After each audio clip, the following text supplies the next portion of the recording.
Elshinta News and Talk.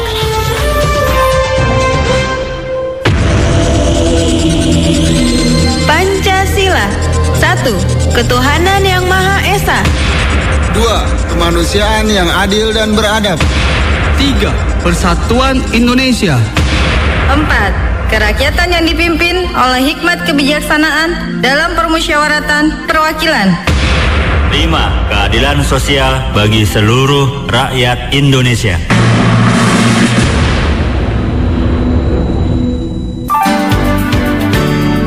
Elshinta, Radio Pemilu 2024. Pukul 16 waktu Indonesia Barat. Gunakan hand sanitizer Anda.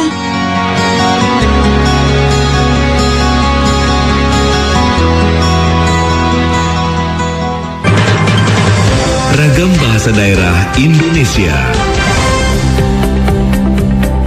Assalamualaikum warahmatullahi wabarakatuh. Salam sejahtera untuk kita semua. Saya Haji Samsuar, Gubernur Riau, mengajak kita semua, jangan lengah, tetap waspada dan taati selalu protokol kesehatan dan turut sukseskan vaksinasi COVID-19. Salam sehat selalu. Wassalamualaikum warahmatullahi wabarakatuh. Elshinta News and Talk.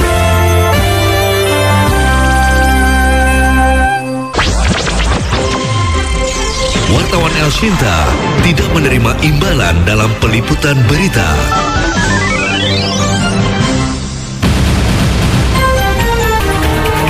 Presiden Jokowi menyebut pemerintah masih menghitung dan mengkaji secara hati-hati kebijakan kenaikan harga BBM bersubsidi. Keluarga Brigadir Yosua Huta Barat mengucapkan terima kasih kepada pihak-pihak yang telah memfasilitasi kehadirannya dalam wisuda Brigadir J di Universitas Terbuka Pamulang, Tangerang Selatan. Kami akan hadirkan pantauan terkini lalu lintas di kota Jakarta dan kota besar lainnya. Kali ini Anda menyimak Elshinta News Channel edisi sore untuk hari ini, Selasa 23 Agustus 2022. Saya Asrofi. Elshinta News and Talk. Lalu lintas di Jalan Syekh Nawawi Al-Bantani, Jakarta Utara dari Jalan Raya Bebek TNI hingga ke Raya Cilincing ramai lancar. Laporan selengkapnya akan disampaikan oleh M.E. Sudiono. Elshinta on the road. Sudiono. Pada hari ini kondisi lalu lintas di wilayah Jakarta Utara khususnya di Jalan Raya Syekh Nawawi Al-Bantani mulai dari pertigaan Babek TNI yang menuju ke Jalan Raya Cilincing terpantau ramai lancar. Namun demikian Anda perlu berhati-hati karena sore hari ini didominasi kendaraan-kendaraan angkutan peti kemas ataupun kendaraan trailer yang menuju ke arah pelabuhan ataupun menuju ke arah KBN Marunda. Dan Anda sedikit akan terhambat pada saat melintasi simpang 4 akses Marunda karena kendaraan-kendaraan ini sedikit memenuhi dan juga keluar masuknya kendaraan dari Jalan akses Marunda yang menuju ke arah Cilincing maupun yang menuju ke arah Pelabuhan Tanjung Priok Jakarta Utara. Sementara itu di Jalan Raya Sungai Berantas mulai dari Syekh Nawawi Al-Bantani yang menuju Cakung sore hari ini juga dua arahnya terpantau ramai lancar dan dilintasi kendaraan-kendaraan kecil seperti sepeda motor dan juga kendaraan roda 4 pribadi. Dan juga untuk Anda yang akan menuju ke Pelabuhan Tanjung Priok di Jalan Raya Cilincing mulai dari pertigaan Syekh Nawawi Al-Bantani yang menuju ke Pelabuhan melintas di Jalan Raya Jamra, dua arahnya juga terpantau ramai lancar walaupun masih didominasi kendaraan-kendaraan besar seperti truk ataupun trailer peti kemas yang saat ini sedang menuju ke arah pelabuhan dan juga putaran balik di depan pabrik tepung yang ada di Jalan Raya Cilincing menuju ke Pelabuhan Tanjung Priok. Sementara itu di Jalan Raya Jampea hingga Jalan Raya Cilincing menuju ke arah Syekh Nawawi Al-Bantani juga mengalami hal yang sama. Namun bagi Anda yang akan menuju ke simpang 4 Sungai Landak sore hari ini hanya dilintasi satu lajur karena memang disiapkan satu lajur menuju ke arah Sungai Landak maupun arah sebaliknya dan juga perlu berhati-hati karena sore hari ini sudah dikuasai ataupun didominasi kendaraan-kendaraan besar dan kecepatan rata-rata hanya mencapai 30 km per jam baik roda 2 maupun roda 4 karena banyaknya juga kendala ruas jalan yang bergelombang dan juga penembalan yang kurang baik sehingga harus berhati-hati dan juga adanya pertigaan yang berada di sepanjang Jalan Raya Cilincing. Sementara itu di Jalan Raya Sungai Landak sendiri mulai dari Simpang 4 Cilincing yang menuju ke akses Marunda dua arahnya juga masih terpantau ramai lancar dan terhambat pada saat ada melintas di jembatan Sungai Landak karena keluar masuknya kendaraan dari Jalan Bakti menuju ke pemukiman warga. Dan juga pada saat Anda melintas di Jalan Raya Akses Marunda mulai dari Syekh Nawawi Al-Bantani menuju ke Marunda Mamur ini masih terpantau ramai lancar, namun kecepatan hanya mencapai 30 km per jam, terutama pada saat arah balik dari Syekh Nawawi Al-Bantani. Sementara cuaca sore hari ini di Jakarta Utara cerah. Demikian pantauan lalu lintas dari Jakarta Utara. Ini Sudiro melaporkan. Asrofi. Lalu lintas di Jalan Syekh Nawawi Al-Bantani Jakarta Utara dari Raya Bebek TNI hingga ke Raya Cilincing Jakarta Utara ramai lancar. Elsingta News in Talk. Kapolri Jenderal Listio Sigit memutasi 24 orang anggota polisi yang terseret pelanggaran etik dalam kasus pembunuhan Brigadir Joshua Huta Barat di rumah Irjen Verdi Sambo, Duren 3, Jakarta Selatan. Salah satunya adalah Kapolres Jakarta Selatan yang dimutasi yaitu Kombes Budi Herdi. Laporan dari Mabes Polri disampaikan oleh Rama Pamungkas. Live report. Rama. Ya, mutasi tersebut tertuang dalam surat telegram Kapolri dengan nomor ST-1751-8 Romawi /Cap /2022 tertanggal 22 Agustus 2022 yang ditandangtangani As SDM Polri Irjen Pol Wahyu Widada. 24 polisi itu mulai dari perwira menengah hingga tamtama, mana ke-24 personil yang dimutasi terdiri dari 4 komisaris besar atau kombes, 5 ajun komisaris besar polisi atau AKBP, dan 2 komisaris polisi atau kompol. Ada juga 4 ajudan komisaris polisi AKP, 2 inspektur 1 IPTU dan 1 inspektur 2 IPDA. Sisanya yakni seorang brigadir kepala, 1 brigadir dan 2 brigadir polisi 1 atau BRIPTU dan 2 orang bayangkara 2 Barada. Mereka yang dimutasi mulai dari Kombes Budi Herdi Susanto, Kapolres Metro Jakarta Selatan, yang dimutasikan sebagai Yanma Polri, hingga ada juga Barada Richard Eliezer atau Barada E, anggota tahun 2 KI 1 Yon C, Resimen 1 Pasti Pelopor Korbrimop Polri, yang dimutasikan sebagai Yanma Polri. Diketahui bahwa tim khusus Polri yang menangani kasus dugaan pembunuhan berencana Brigadir J sudah memeriksa 83 personil yang berkaitan atau yang diduga mengetahui informasi mengenai kasus pembunuhan Brigadir J. Ada 35 anggota yang direkomendasikan untuk ditempatkan di tempat khusus ataupun Patsus. Sementara untuk anggota yang sudah ditempatkan di Patsus berjumlah 16 orang, 10 perwira diantaranya di Propos Polri dan sisanya di Makobrimob Kelapa II Depok. Dari Mabes Polri Jakarta, Rama Pamungkas melaporkan. Asrofi. Kapolri Jenderal Listio Sigit memutasi 24 orang anggota polisi yang terseret pelanggaran etik dalam kasus pembunuhan berencana terhadap Brigadir Joshua Huta Barat di rumah dinas Irjen Verdi Sambo, Duren 3, Jakarta Selatan. Salah satu personel yang dimutasi adalah Kapolres Jakarta Selatan, Kombes Pol Budi Herdi.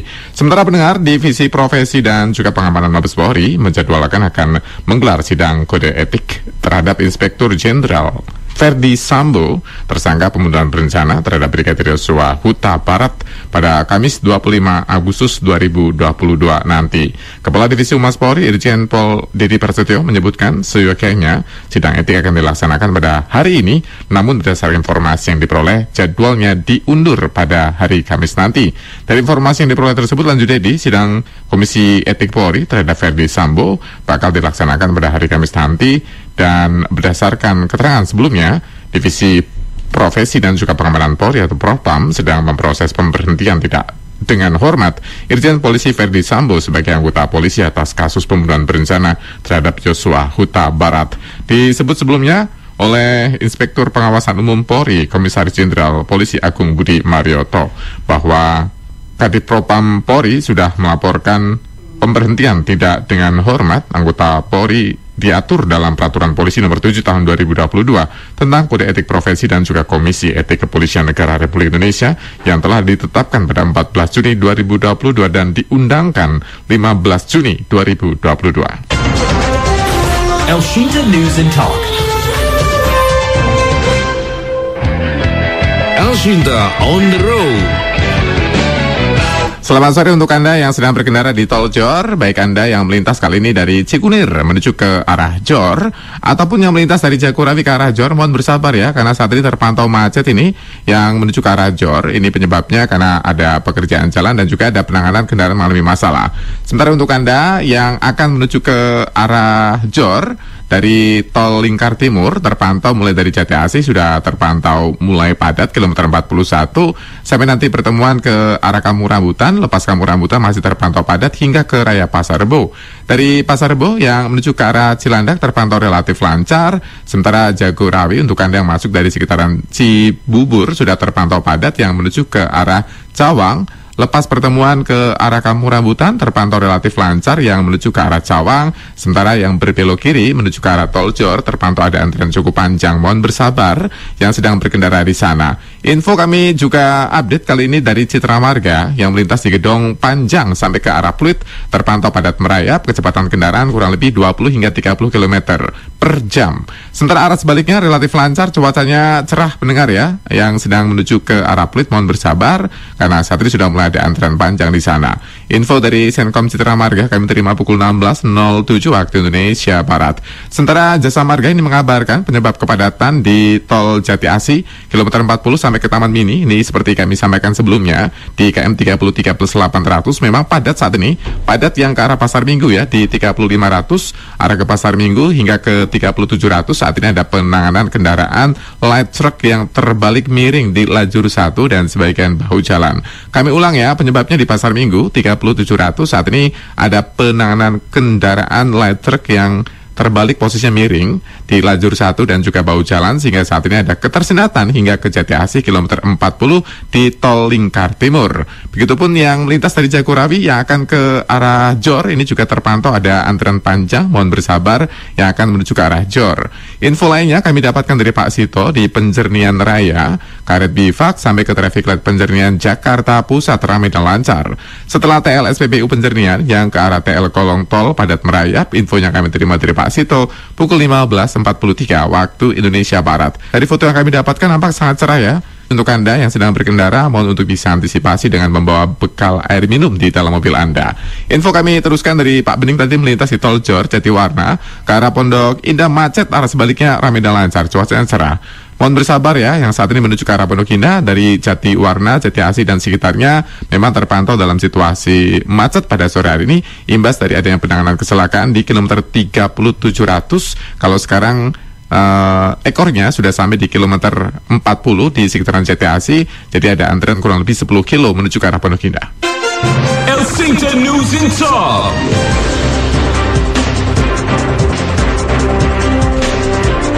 Presiden Jokowi menyebut pemerintah masih menghitung dan mengkaji secara hati-hati sehubungan dengan rencana kenaikan harga BBM jenis Pertalite. Laporan dari Jakarta akan disampaikan oleh Muhammad Rizkyanto. Elsington News in Talk.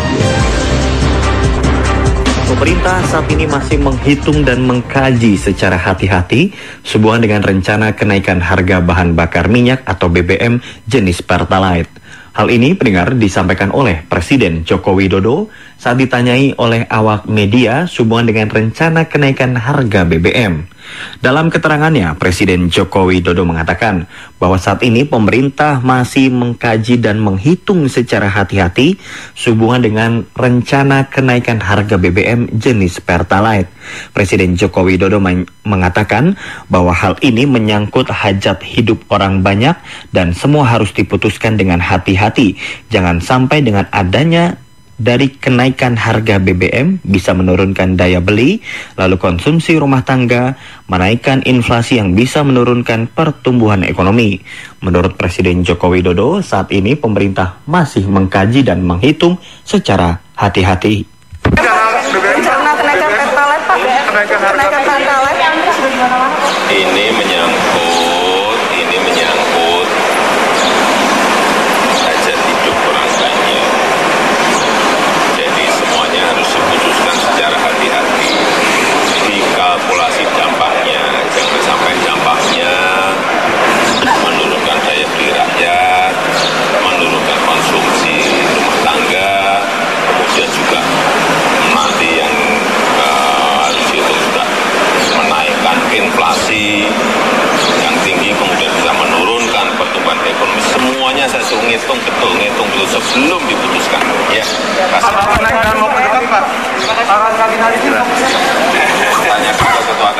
Sementara itu pendengar ditambahkan oleh Presiden Joko Widodo dirinya meminta kepada jajaran dari pemerintah atau menteri-menterinya untuk menghitung secara betul dan juga hati-hati karena hal ini menyangkut hajat hidup orang banyak dan bisa menaikkan inflasi dan menurunkan pertumbuhan ekonomi dalam negeri. Sementara itu, sebelumnya Menteri Koordinator Maritim dan Investasi Luhut Binsar Panjaitan mengatakan Keputusan atas rencana kenaikan harga bahan bakar minyak berada di tangan Presiden. Luhut menegaskan pemerintah tengah menyusun skema penyesuaian harga demi mengurangi beban subsidi. Dalam hal ini, pemerintah akan berhitung dengan sangat hati-hati, sebab perubahan kebijakan subsidi dan kompensasi energi perlu mempertimbangkan beberapa faktor, seperti tingkat inflasi, kondisi fiskal, dan juga pemulihan ekonomi. Dari Jakarta, Muhammad Rizkyanto melaporkan. Presiden Jokowi menyebut pemerintah saat ini tengah mengkaji dan menghitung secara hati-hati rencana kenaikan harga Pertalite. Namun apa saja yang harus dihitung dan dipertimbangkan oleh pemerintah sebelum benar-benar memutuskan akan menaikkan harga BBM bersubsidi? Kami saat ini bersama dengan anggota DPR RI Kardaya Warnika. Elshinta News and Talk.